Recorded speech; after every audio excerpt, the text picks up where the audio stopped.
Максим Витальевич Набоженко, главный научный сотрудник Дагестанского научного центра Российской академии наук, профессор кафедры биологии и биоразнообразия Дагестанского государственного университета и научный сотрудник Ингушского государственного заповедника.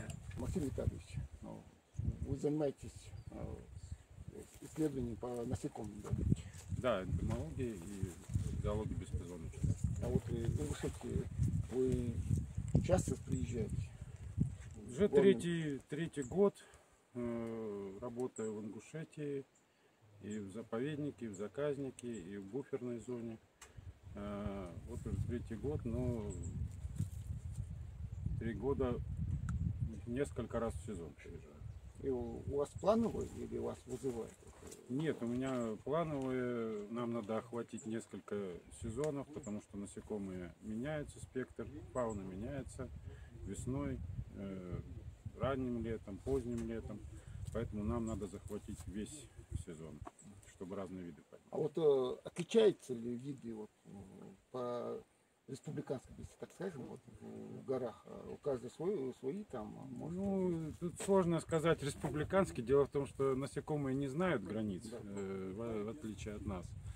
Но, тем не менее, в Ингушетии есть свои особенности, которые отличают ее от других соседних регионов.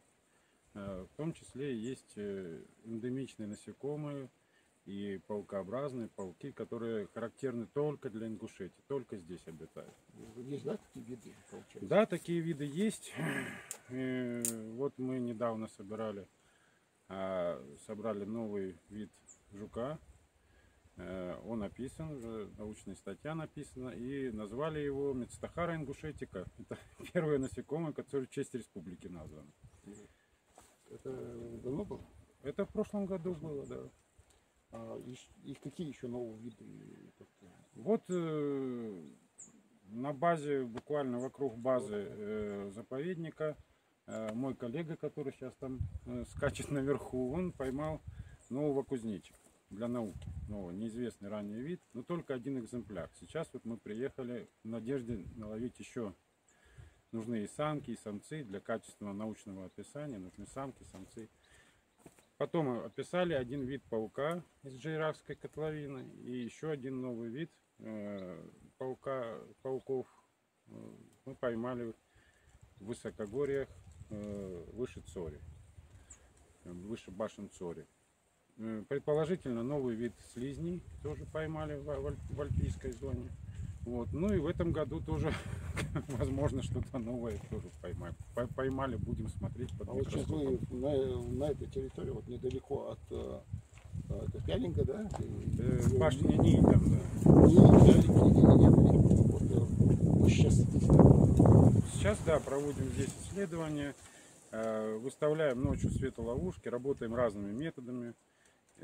Светоловушки, и с очком работаем, и вручную собираем, и ночью с фонарями на деревьях, и ходим в степи, то есть всеми возможными методами. Вот и насколько вот вы приехали, вот насколько, на какое время вы ехали? Ну, на неделю мы на неделю.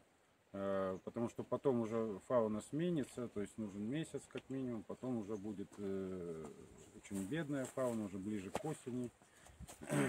Сейчас самый такой разгар получается? Нет, сейчас не разгар, сейчас самый разгар только для некоторых насекомых. Допустим, кузнечики и саранчевые, они сейчас, для них сейчас пик сезона, потому что они как раз из личинок все во взрослых трансформировались. И вот специально именно в это время. Позже уже многие вымрут, останутся только некоторые широко распространенные виды. А вот из этих насекомообразных у вас есть любимое такое направление? Да, у меня есть. Это, я занимаюсь многими насекомыми, но самое мое специализируюсь на жуках-чернотелках, семейство тенепрядников. Они здесь тоже есть, да? Вот у нас? Да, тоже есть. Вот вид, про который говорил, Мецтахара ингушетика, это мы описали новый вид как раз из чернотелок. Это вид, который обитает только на старых поврежденных дубах. Мы нашли 8 или 10 штук в буферной зоне заповедника в Мужичах. Вот. И там повесили оконные ловушки. И замдиректора по науке каждые 2 недели их ходила, проверяла и заново перезаливала. Вот. Это Марьям Гадаборшева. Да. И просто у вас тогда получается, вы исследуете не только горную Ингушетию, но и предгорье, да? И предгорную, и равнинную, и буферную зону. Ну, потому что надо понимать, как сформировалась энтомофауна, как вообще фауна сформировалась в этих горах.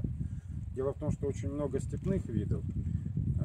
То есть в какое-то историческое время, в плейстоцене, они, возможно, зашли как раз из степной зоны, здесь проникли, здесь остались. Потом заросла лесом та часть и изолировала их от основного степного ареала. Либо они проникали по рекам, то есть там, где есть, в общем-то, аридные какие-то засушливые биотопы, они по рекам проникали в эти горы. Поэтому нам надо сравнивать, знать, что там, что здесь, чтобы понять. Сильно отличается предгорье с горным насекомым?